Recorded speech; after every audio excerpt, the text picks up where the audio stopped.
Hi, I'm Samra Attar, and joining me today is Yogita Limais. Hi, Yogita. Thank you for joining us. My first question to you is which stories from South Asia and Afghanistan do you decide need global attention?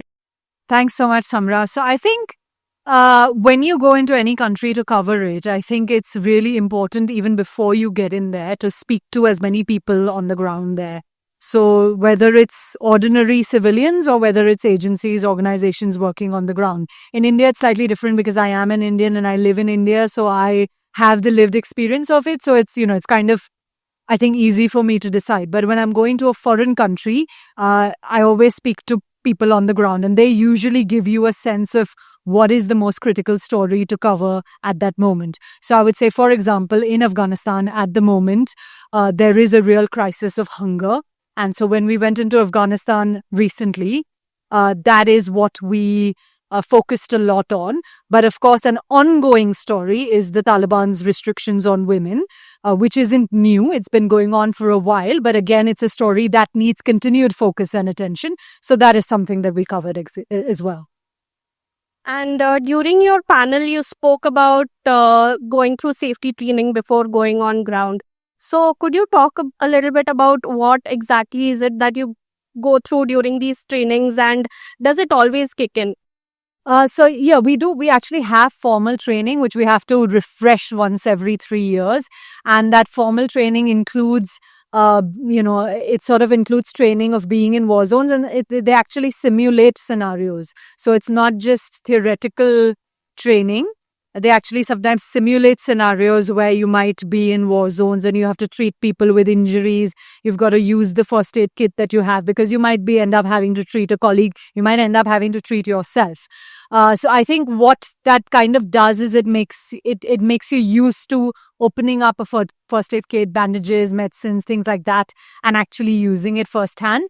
But then you also have other training regarding, how you can behave in a situation where there are mobs around you, or there might be a lot of protesters or a lot of angry people around you in areas where a disaster is struck. So whether it's floods, whether it's an earthquake, things like that.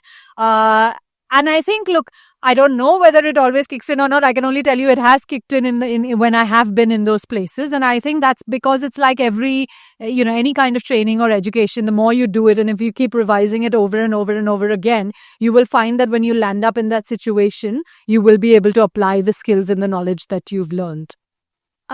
We also spoke about embedded journalists during the panel, and we did not get much time to go through it. So, is there anything else that you would like to add about that? So I think, yeah, in some places to access sort of the front lines in wars, you do have to embed with the military sometimes or with the government or sometimes sometimes it could even be with an aid agency.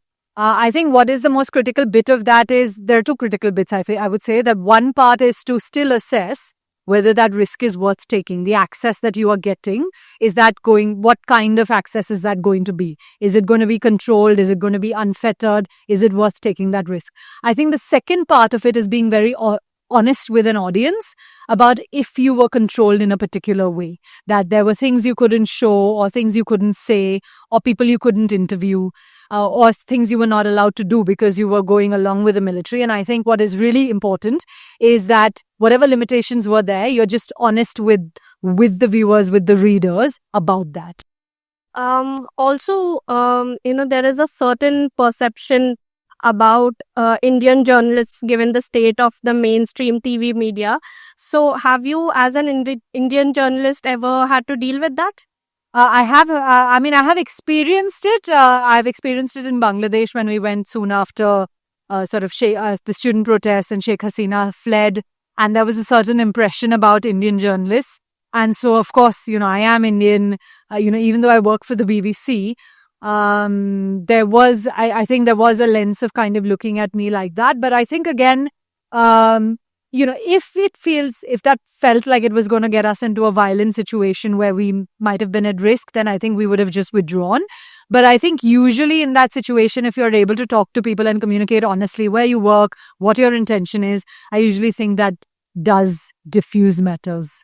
And my last question for the day to you is, why do you think, platforms like the Media Rumble and organizations like the News Minute and News Laundry, matter to the media industry in the current times? I think India is going through a phase where much of our mainstream media at the moment is pro-government, and therefore you do not have many independent news outlets who are doing the job of a journalist, which is to hold power to account, to hold authorities, to hold government, whether it's the national government or state governments, to account. And I think News Minute and News Laundry are two organizations that are doing that very crucial job in a very difficult environment. And that's why I think they are extremely important. Thank you so much for joining us once again. Thank you.